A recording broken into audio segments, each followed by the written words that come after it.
This Week in Startups is brought to you by Lead Genius. Higher quality leads and customized customer data at scale. Schedule a free demo at leadgenius.com/twist. And Walker Corporate Law, a boutique law firm specializing in the representation of entrepreneurs. Visit them at walkercorporatelaw.com. Hey everybody, another This Week in Startups from the Stockholm Tech Fest run by my former partner in crime, sidekick on This Week in Startups, Tyler Crowley. So proud of him throwing the largest event in Stockholm. And he got me Niklas Zennstrom, who's a world famous founder and investor who did Skype, among other things. And before that, Kazaa, if you remember that, huge disaster of a file sharing service that got him sued for billions of dollars. And, you know, Niklas doesn't do a lot of speaking gigs, but, you know, I got him really out of his shell, so I was very proud of this interview. And then I also had Sebastian, one of his investments from Klarna. Klarna is a company that Michael Moritz from Sequoia is on the board of. He flies out to Stockholm, Sweden to go on these board meetings. It's a big deal, right? The world's most famous venture capitalist going to Sweden. Why? Oh, for Klarna. Oh, what is Klarna? Klarna is doing incredible things with letting people one click buy stuff and giving them, extending them credit, essentially. It's mind-blowing. And it's a mind-blowing conversation where we talk about why does, you know, Sweden have all these unicorns. I think they've got 9 companies worth $1 billion plus there. And, you know, we talk about some other touchy issues like immigration. And it's a very touchy topic in Europe, obviously, and in Sweden specifically, because they take a lot of people there. And also Niklas lives in London, even though he's a first-generation Swede. So it's a crazy, awesome, really blunt conversation. And I have to say, I was tremendously impressed with the job Tyler did. Not unexpected for me, but still super impressed to see Tyler, who is a protege of mine, doing it as good or better than me in Stockholm, Sweden with the Stockholm Tech Fest. Congratulations to my good friend Tyler, and you're going to love this episode. It was an honor to be there. Thank you, Tyler. That's what it's all about, man. They said money is the root of all evil. What? Funny how it feeds my people. Yeah. We ain't gonna live like equals until we get the money, spend the money, and defeat you. Yeah. Money is the root of all evil. What? Funny how it feeds my people. Yeah. We ain't gonna live like equals until we get the money, spend the money, and defeat you. Niklas Zennstrom is somebody who I've always wanted to sit down with and have a conversation because, man, what a story you have, and I'm looking forward to talking about it today. And Sebastian, I mean, people won't shut up about your company. And in America, we don't even know what it is. But everybody is telling me how amazing this company is.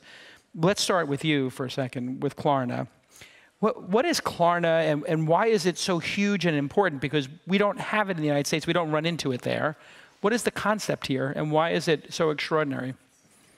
Well, you know, I think it's what we've done over the years has just been extremely focused on shopping online and how that can be made simplified. Mm-hmm. There's a number of companies out there, Apple Pay, PayPal, whatever. They're basically trying to create that single-click experience that, you know, a lot of Americans associate with Amazon. The problem is it's just for a small subset of users, and Klarna tries to, for the merchants, to create that single-click experience to every customer of that merchant. And if you're only doing it for the subset, it's not going to have the big impact for the merchant. But if you're doing it for the older customers and you really give older customers a one-click buy solution, it's amazing, and it really creates, you know, sales for merchants and make customers more happy because it's easier to use and all that. What is the experience as a consumer? Because I've never used it. We haven't run into it. I'm an Amazon Prime user in the United States. They kind of rule the roost, as it were. Right. How do they experience it? Is this layaway plan, like pay for it in 3 payments, the major component of it? Well, what's the driver of it? There are a number of aspects of it. We do offer installments and credit and those kind of things as well. But I still say that the centerpiece is the convenience and simplicity. And actually, if you think about it in the US, I mean, why is Amazon so successful? Why are they the #1, you know, retailer? And one of the reasons I would say is because people store their credit card there and they know they can go back and just have the single-click experience. Yes, of course. So that's what we want. We want to level that playing field, give every other merchant the chance to compete with Amazon on the same terms when it comes to that user experience. So when you log into any merchant that's using Klarna, your credentials, You don't log in. You know, one thing we hate is sign-ups and registrations and passwords, all that, you know, just avoid it as much as you can. It should just do you do that? You have it's stored already, so when it loads a JavaScript, it's like Well, what we do is just we use very advanced fraud algorithms and risk algorithms to basically identify which of the customers are good and which are the customers, are fraudulent. And I think, the biggest problem that we've seen in payments is that everybody has a problem with fraud, right? So they try to create these new authentication techniques, fingerprint scanners and all that, which creates a lot of friction for users, and people don't like it. It's a lot of extra steps. And actually, most customers are okay.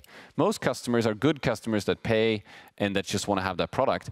So what we've done instead is create a dynamic model where like everyone who is a good customer that we recognize gets the one single-click payments and everything super simplistic. But if you are a fraudster, you're going to have a bigger challenge. Got it. So it's super smooth when you know it's me, my IP address, my browser. Right. You're like, hey, we know this is Jason. Exactly. But when you don't know and it's like, this guy Tyler again. Yeah, also depending on what you buy, right? I mean, some things should just be single-click buy, but maybe if you're, transferring $1 million, you actually like the fact that you need some authentication and stuff, right? The problem is that they're also static, these solutions. The fraud solutions are like, hey, this new extra 25 passwords for every transaction. That doesn't make sense. Niklas, when did you meet Sebastian and when did you invest in Klarna? We invested quite late, actually, because we didn't figure out what they were doing. But did you meet with them early and pass? No, we didn't even meet them because we thought they were doing some kind of invoicing, So you discounted it? Yeah, completely. And then we were. How much did that cost you? We were. A lot. But this is a great story because I always tell it. He tried to contact me. I mean, Niklas to us was like, he is still the biggest thing that ever happened to Stockholm, because we were all like, we wanted to start a company and nobody thought that you could build like a unicorn in Stockholm, right? You could only do that in Silicon Valley, and the rest of us was just, playing around in the mud or something. And then this guy comes along and he builds, a global company, with a Stockholm background. So it was such a huge inspiration to us. And looking at what Niklas was doing with. So what I did instantly when I went to Atomico's website, and back in those days, it says like, don't call us, we'll call you. And Except so I wasn't able to call him, so like I gave up, and that's the background. You could have Skyped me. I could have Skyped you. Yeah. Usually it's called nagging. It's like a nag. No, but this is probably one, because usually we have this thesis that the good investment we do are the companies we seek out ourselves. It's like we don't sit and wait for people to to call us. You play offense, not defense. Yeah. So this is maybe the one that we should have actually picked up the phone. But you know what? Here's the interesting thing though, is that I think Klarna, they just started. So they whether they just did a financing right now, and I think. This is a company that's going to be around for a very, very long time, and there's so much more opportunity, so much more growth. So it's not, one thing I learned about, investments is like, you see these companies kind of taking off and you say, well, you missed it, it was too late. But some of these companies just continue to grow. Right. So, yeah, there were, I was talking to Yuri Milner, and he looked really stupid investing in Facebook at 6 billion to 10 billion. When he put $1 billion I think in. a lot of us. And he's also an investor in Klarna, by the way. Yeah. Oh, Yuri put money in as well. Yeah. When did he do the last round? No, Yuri came in a couple of years, I think just before you, about actually. The same time, Or at the same time, right. And Michael Moritz joined the board, and he flies over here for every board meeting. Is this true? That's true. Michael Moritz flies in for How did you get the #1 venture capitalist alive today to invest in your company and come to board meetings?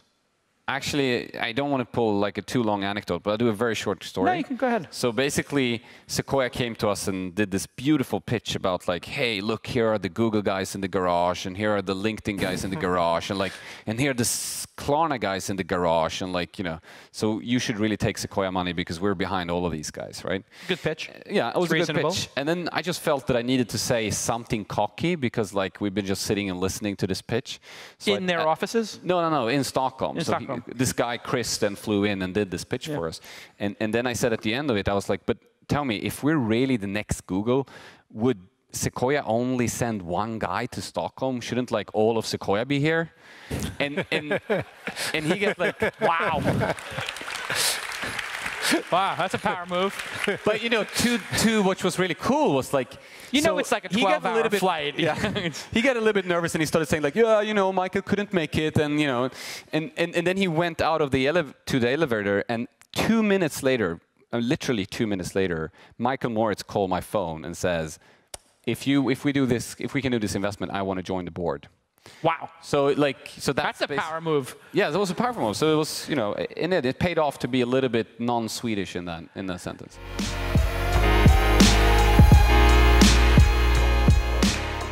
Hey everybody, let me take a moment to tell you about Lead Genius. This is a great company. I love it so much because we use it here at launch. We have made tens of thousands of dollars in profit using this product.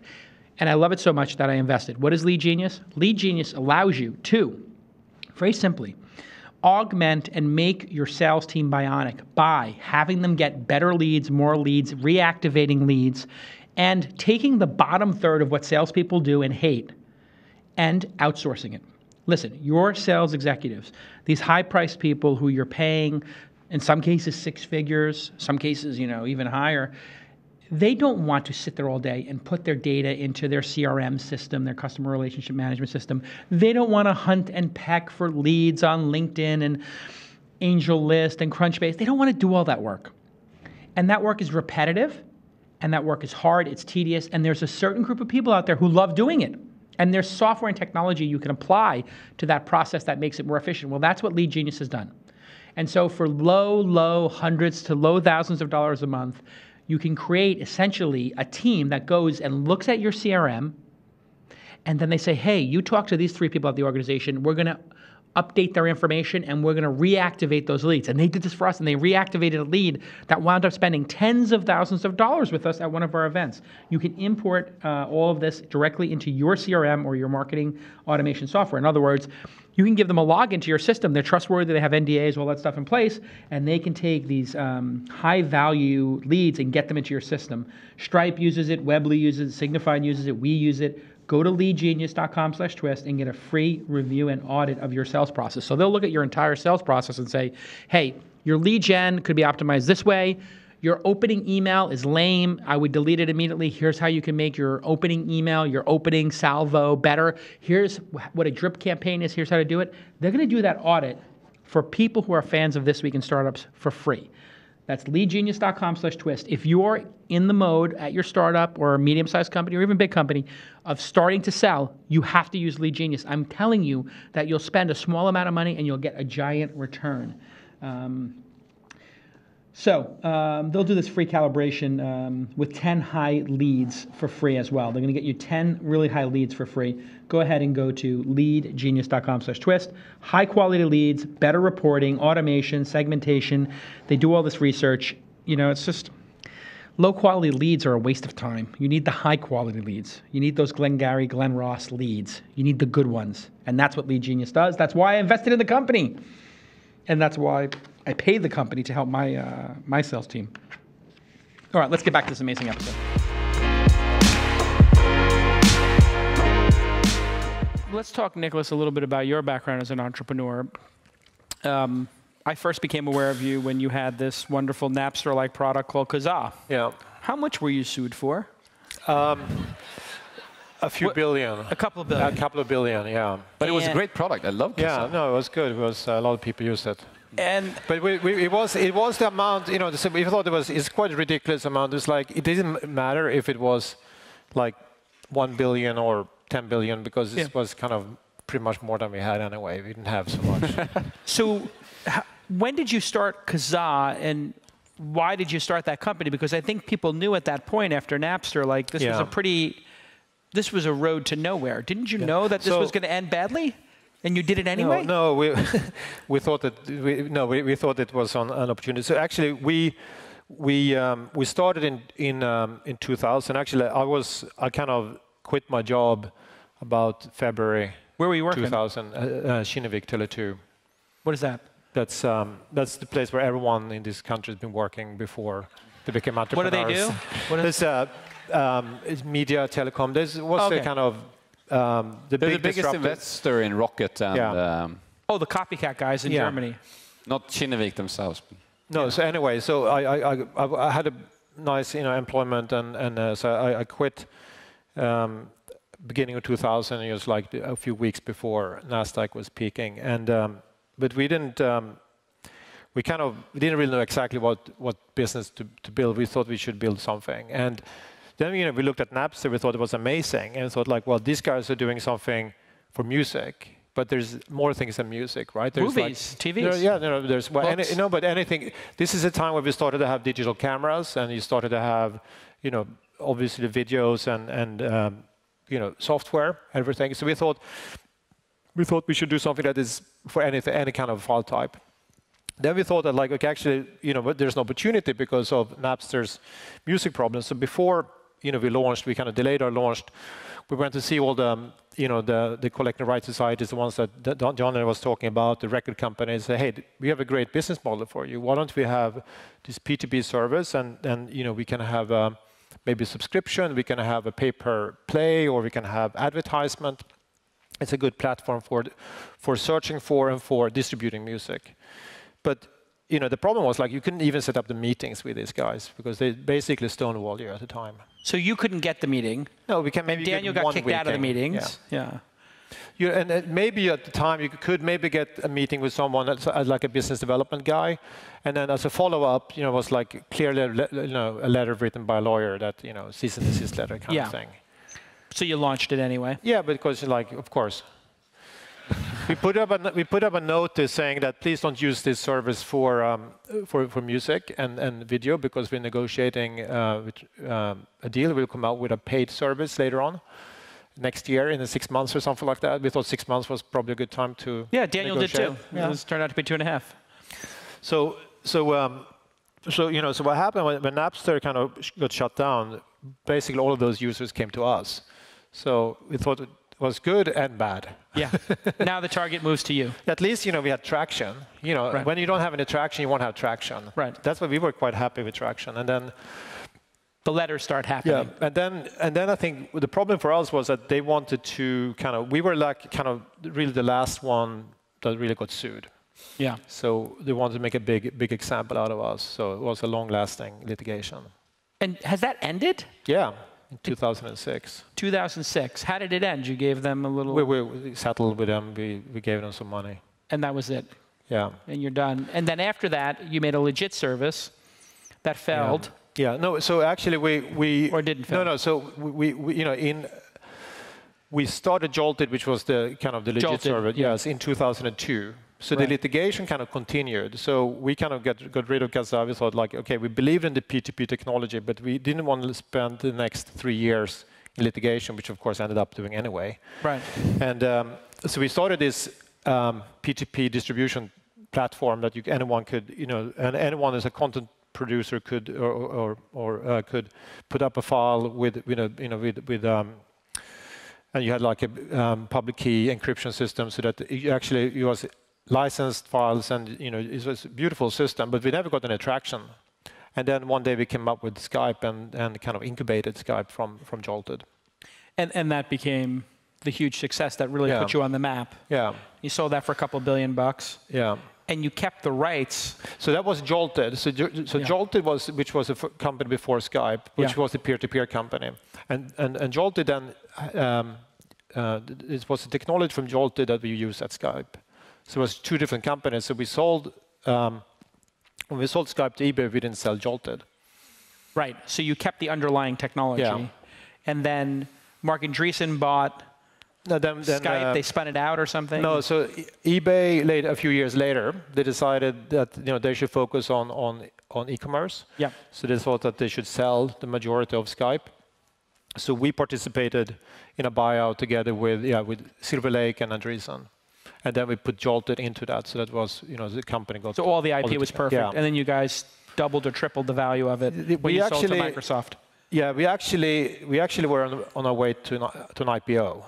Huh. We was all done, and it was just about to set the prices, and then Microsoft came with a. But do you ever regret it?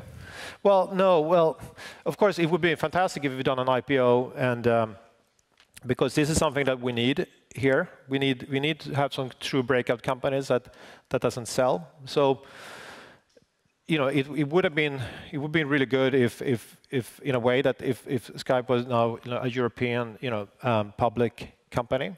Because then but also I'm just thinking of the potential. Like, I mean, it's just like the fantastic thing with me with Skype is that even today with WhatsApp and Facebook Messenger and Google Hangout, when I want to make a proper video call, Skype is the only thing that like always works. Yeah. And like that's just fascinating. Just so sometimes I can just feel like, what if you guys would have just like, you know, continued to develop it and like, I mean, WhatsApp, what was that, like $18 billion? I mean, it's like there was, it's just like the product could have been so huge. I love this guy.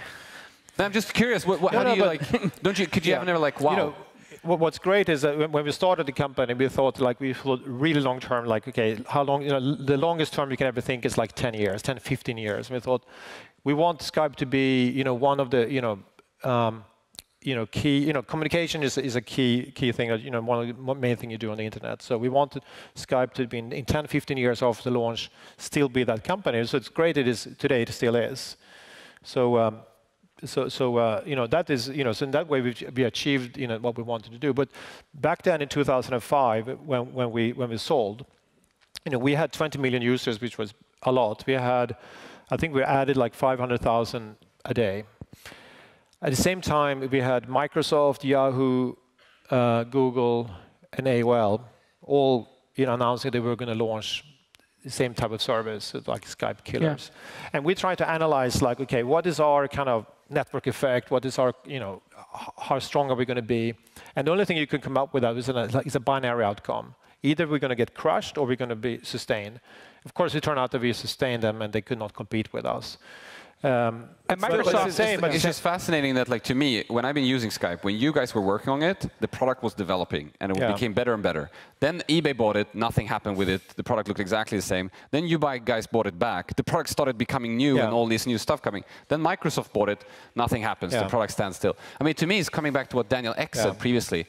How good are these guys at making a lot of stuff good at the same point of time? They're just not efficient at that. When you did it standalone, it was just a beautiful product. I mean, certainly there's certainly companies which are, you know, founder-led and focused are the successful companies, right? I mean, it's like it's pretty easy to used to see, even at the big tech companies, you know, the public companies, and you know, the ones which are founder-led and the ones which are, you know, hired CEOs, which are the ones which are successful. And the same thing with startups. You know, it's like when we are investing in companies, the most important thing is the people. It's not kind of the business model, and it's always the founders is the most important thing.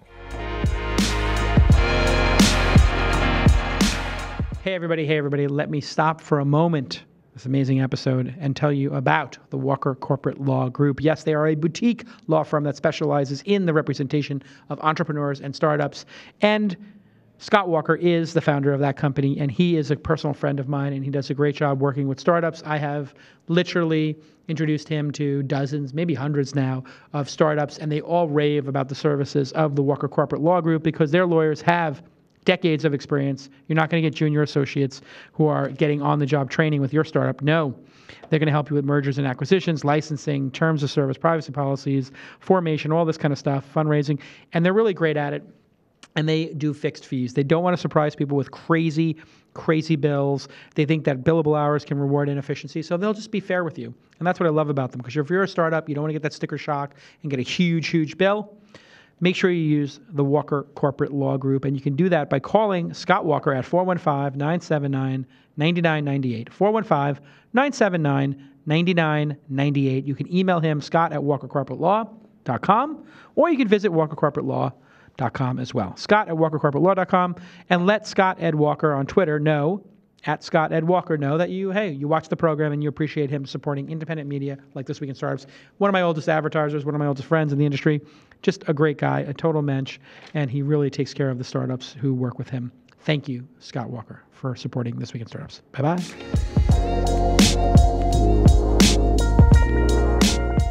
And your fund now, $450 million, the latest one. You do a lot of international investing and late-stage investing, or B rounds, A rounds. Where do you like to operate? We kind of trying to come in when there's some traction, and I think our job is to help companies to scale. You know, what has happened over the last few years now is, like, you know, here in Sweden, is that companies now are building global companies. And it's also quite hard to do. And that's something that we've had that experience, we've done it ourselves, and we have a lot of, you know, good network. So, you know, we're trying to help companies with you know, international expansion, recruitment, you know, market communications, and you know, so the capital in itself is, you know, it's not anyone can provide it, but you need to have something more than more than just money.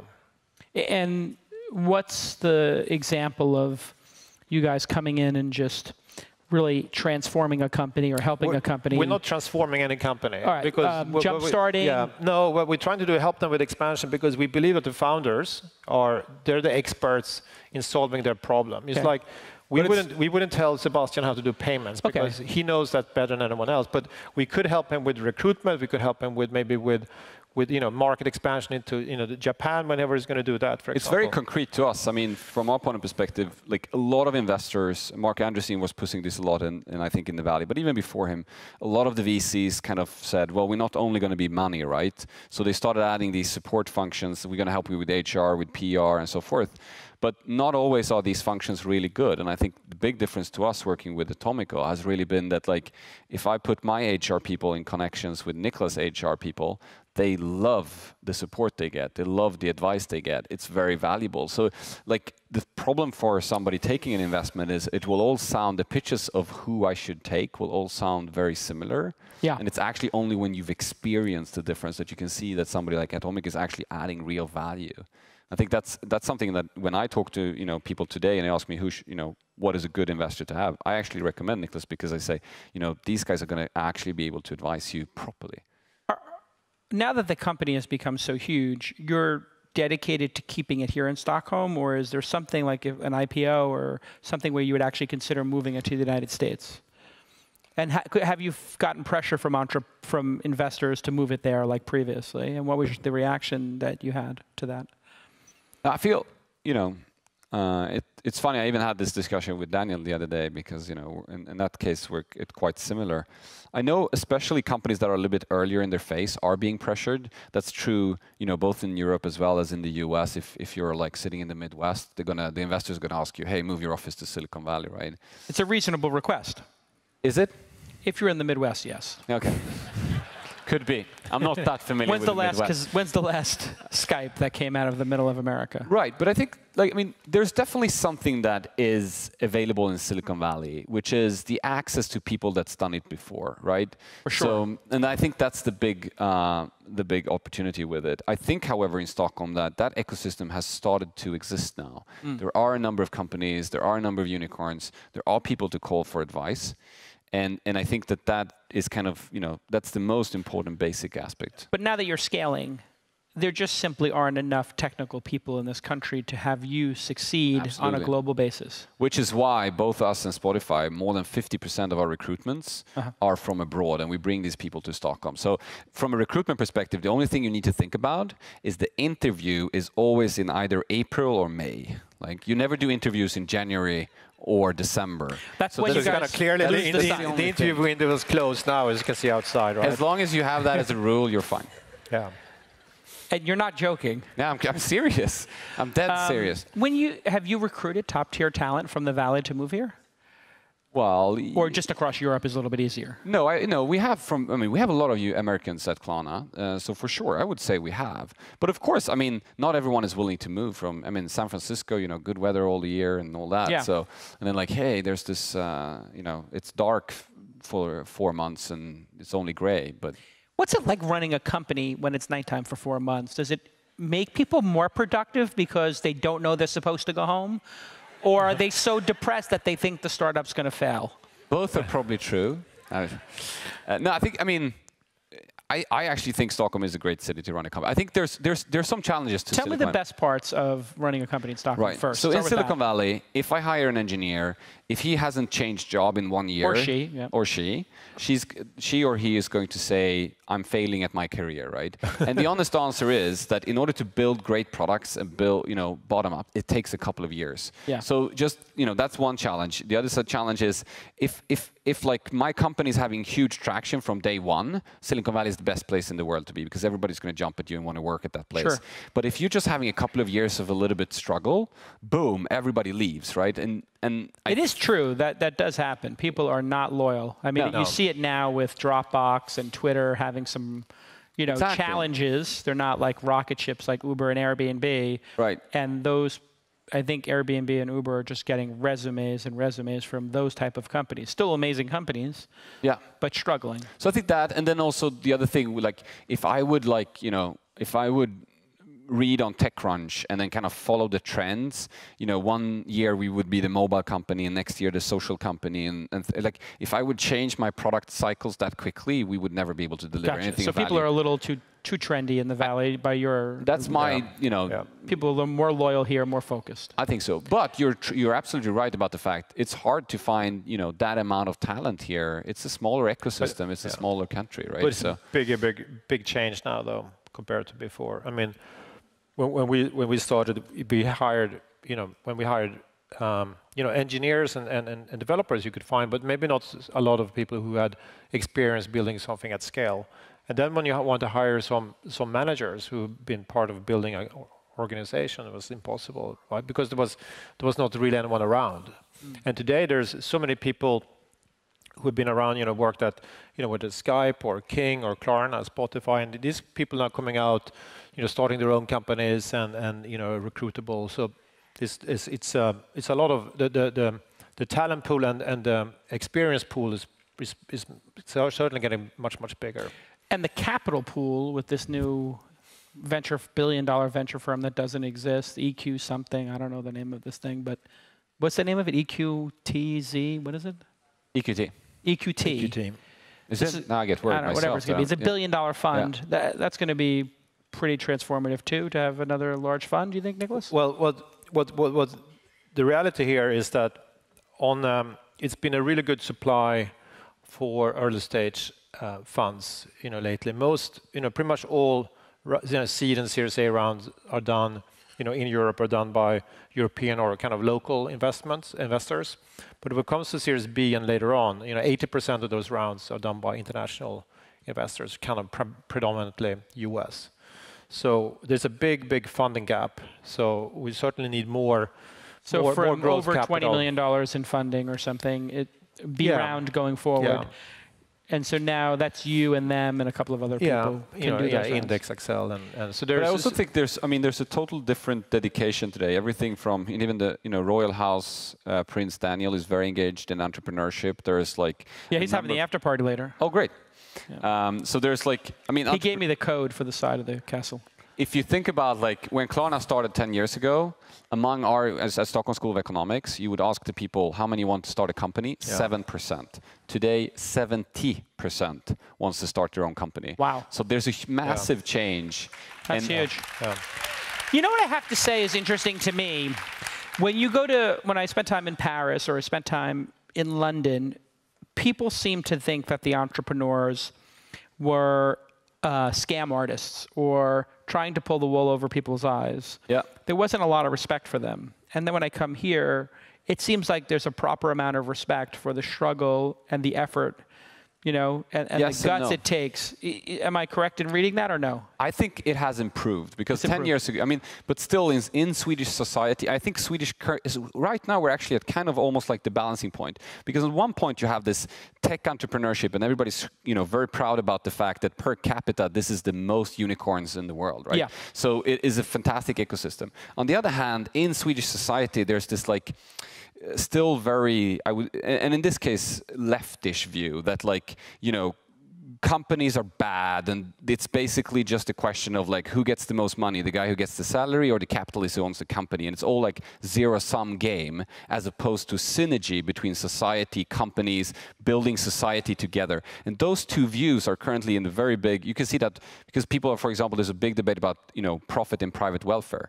Why there's a lot of beautiful and fantastic entrepreneurship opportunities in private welfare, in the public welfare sector. So like, so that's where we are in Swedish society. And I really hope that entrepreneurships and seeing companies in synergy with society is going to be the prevailing view. Niklas, do people resent the people who have succeeded tremendously, people who have acquired wealth here, or do they celebrate it in your experience? Both. No, I think that there's celebration for sure. And much more now than before. But you also have the jantelag, so that like if you're sticking out above, you know, the crowd, and you know you're going to get cut off. I can give you an example. I was at this. Ericsson is one of the largest Swedish companies, right? And the Wallenberg family, who owns like half of Sweden, well, kind of. it's like, you know, they're like among the wealthiest people in the world. And I'm going out of this 50 years birthday party of the CEO of Ericsson, and one of the Wallenbergs is standing next to me, and he's asking another guy, like, excuse me, where's the closest metro station? And, you know, that would never happen in the US. It would be like, hey, where's my limousine? You know, like, that just shows you, it was so funny. It was like, this is Sweden. I was like, I am in Sweden. Yeah. And does that mean, does that, yeah, exactly. I mean, it's charming and bizarre, but does that mean if you like, do people know that you have a private jet, or do you not talk about it? I don't have a private jet. You don't, you just have the NetJets card. You have fractional? I don't know what you're talking about. See, this is good. It's good. But how would people look at that? But yeah, people, these things, we don't talk about these things. You wouldn't talk about it? No, we don't talk about these things. So what do you think of the new Pilatus, the new jet? They're going to have a short runway. So and that's, by the way, that's why, you know, these guys are taking why they're taking money from American investors, because they're coming over with their jets. Does this impact the cap table? Do you run the cap tables differently with this socialist bent of egalitarian kind of thing? Like everybody takes a subway, so everybody gets the same number of stock options? Well, actually, the very odd thing is that it's actually much harder to give staff equity in Sweden than it is in the US. Why is that? Tax reasons? Tax reasons and other ways. So I actually find that very strange that in this like socialistic country where it's all about egalitarian, one of the hardest thing you can do is share equity with your What happens if you give employees. What? You know, what happens if you give $25,000 in shares to an employee? You would probably have to pay about 50% taxes on that. So you would have to before you exercise them.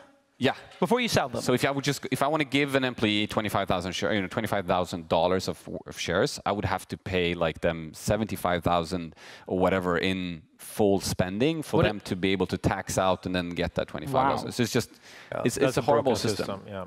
So that needs to change. But there is now in Sweden, there's starting to be some, you know, drive towards changing this. And it's just odd to me that, for example, the Social Democrats, they are now pushing this, but they should be. I mean, the Social Democrats are pushing it? Finally, they are pushing this topic. And It should. I mean, it's well, because it's to affect the average person, not the the person on the top. The top gets enabling all the equity already. Enabling the employees to get share of the capital, right? So that's socialism. What does the prince say?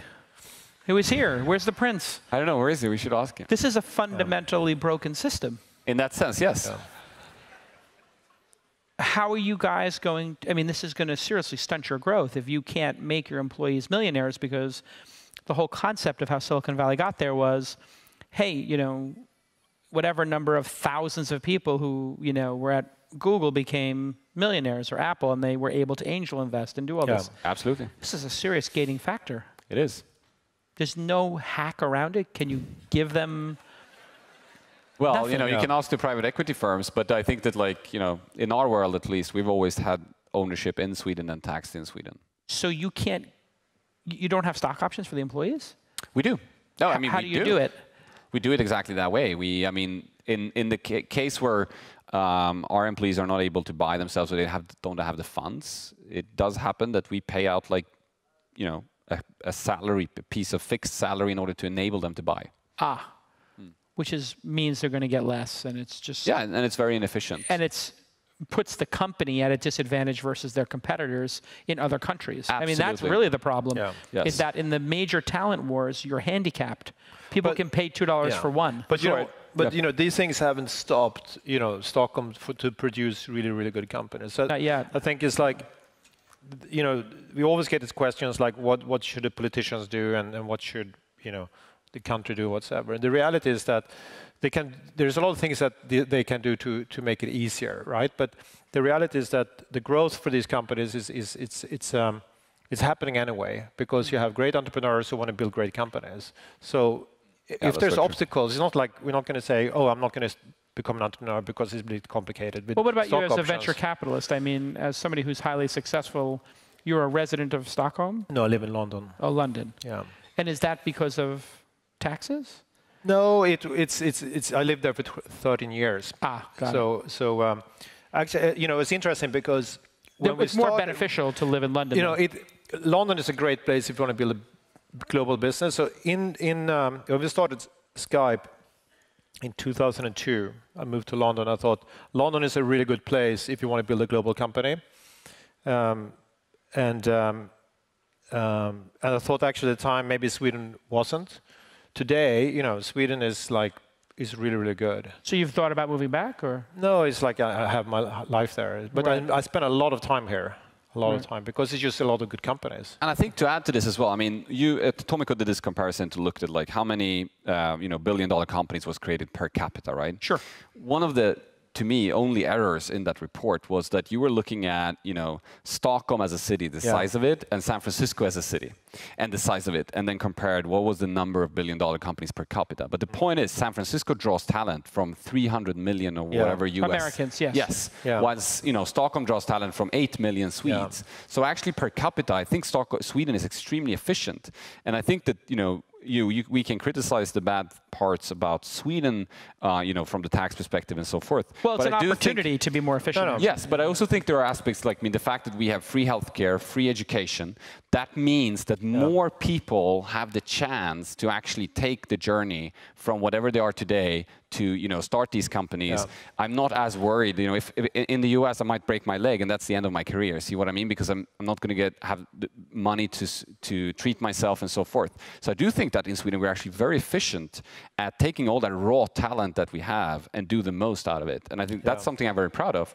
I think that there are we're definitely things we could learn from the US, but there are also things that US could learn from us. We were told by the Republicans in the United States, you guys have to wait like 6 months to get a doctor's appointment. It's like a 3-hour wait when you get there, right?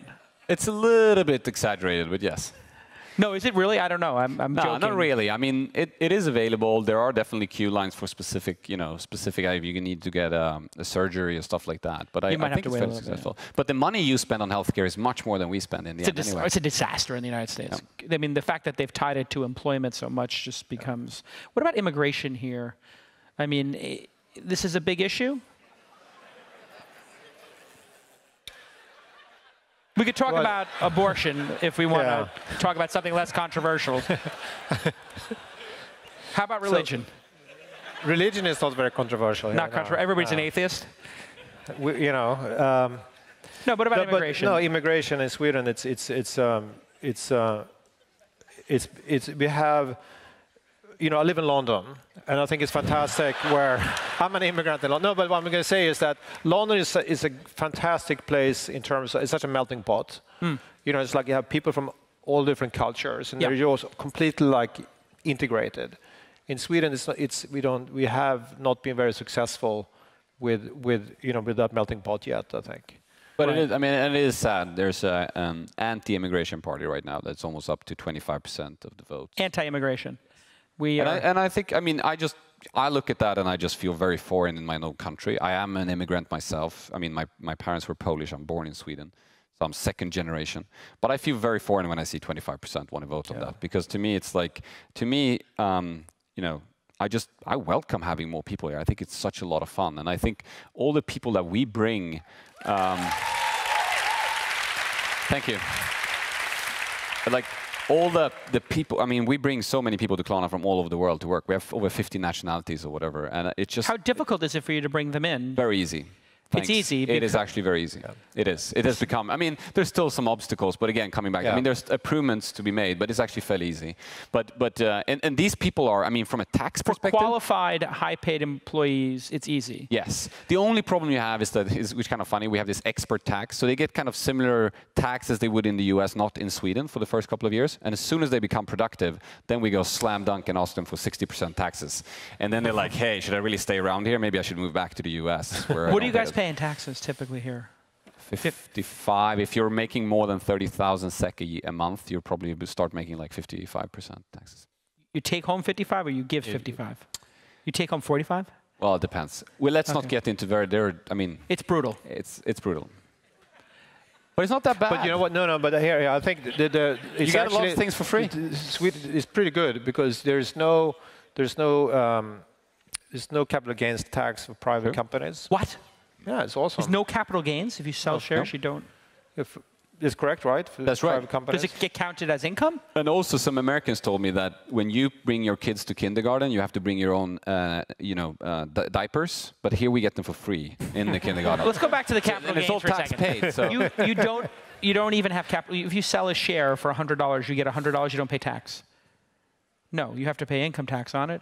If you make a profit, you pay capital gains on Got it. it. Oh, you pay. But only when you sell. I mean, in the U.S., you have Got to it. like look every year how much has my increased, and then you have to pay taxes on No, that. I think. Well, I think if you reinvest it, then you. I'm not a tax lawyer. I'm No, you don't have to do that in the United States. Okay. It's when you sell it, you get to pay the taxes. Right. You got me scared for a minute that you guys had no taxes on the capital gains. I was going to move country. Hey, you guys are very powerful here. I have a suggestion, maybe in closing up the conference. I know we got to wrap. Thanks, Tim. I think Tyler's put a lot of effort in here the last 3 years. You guys would agree? Yeah, Definitely. And I think maybe getting him a passport and citizenship so we could have dual citizenship would be, I think, the least you guys could do. What do you guys think? Citizenship for Tyler, a passport? Can we get it done? You guys would you write a letter to the prince? We'll introduce him and make sure you get an honorary. How about is a knighthood in the question? Or is that We don't have that here. You don't have that No, here. we took that away. You cannot get any titles here. No Which more is titles. why you moved to No London, titles. right? Because you still. Yeah, he's got a chance of getting knighted in London. In my street in London, I have all these people. They get like they get all these. Oh, titles. you live on the Knighted Street? Who's that, Tyler? Yeah. This is the typical part of the show where I have to reel you back in. Okay, reel you back in. All right, listen, let's take a moment to thank He was Nicholas concerned he was gonna and be hit by Sebastian. Swedish What an taxes. amazing discussion. Very educational. But in all seriousness, you'll write a letter on Tyler's behalf? We will. You'll write a letter to get Tyler his passport? So All right, make sure very he good. gets like double taxed. Absolutely. Tyler, you're looking forward One to thing your we don't have here, we don't have 70%. global taxation like you have in the U.S. Am I going to get taxed on the way out of the airport or something? Am I have to give up my iPad or something? Yeah. All right, listen, this has been amazing. Again, big round of applause.